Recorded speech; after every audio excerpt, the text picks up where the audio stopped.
কেন করলে তুমি আমার সাথে এরকম? কেন ভাঙলে আমার বিশ্বাস? সম্পর্কটা তো দুজনে মিলে করেছিলাম, কিন্তু যত্ন করার তোমার কাছে সময় ছিল না, হয়তো ইচ্ছেই ছিল না, আমি বুঝতে পারিনি। তাই তো তুমি আজ আমাকে তোমার মিথ্যা ভালোবাসায় ডুবিয়ে অন্যের সাথে মজার প্রেম সম্পর্ক চালাচ্ছ।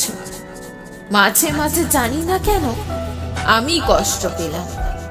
কথাই আছে, বেশি বিশ্বাস করলে ঠকতে হয়। তাই হয়তো আমি ঠকেছি। আর আমিও বিশ্বাস করে ভুল তো কিছুই করিনি। ভালোবাসায় বিশ্বাস না করলেও তো আর চলে না। যখন যাওয়ারই ছিল, ভালোভাবে সম্পর্কটা ভেঙে চলে যেতে পারতে প্রিয়। কিন্তু তুমি তো আমায় ছোট করে গেলে। কারণ মন ভেঙে তাকে যাই তাই করে অপমান করার ক্ষমতাও তোমার ছিল। তুমি এমন কয়েকটা কথা বলে গেলে যা আমার মনটাকে ভেতর থেকে টুকরো টুকরো করে ফেললো। আজ আমি বুঝলাম, কারো সাথে আমাদের বন্ডিং যতই স্ট্রং হোক না কেন, এই জগতে কেউই আপন নয়। তার সাথে আমাদের রক্তের সম্পর্কই হোক বা না হোক, এই জগতে আমরা এসেছি একলা।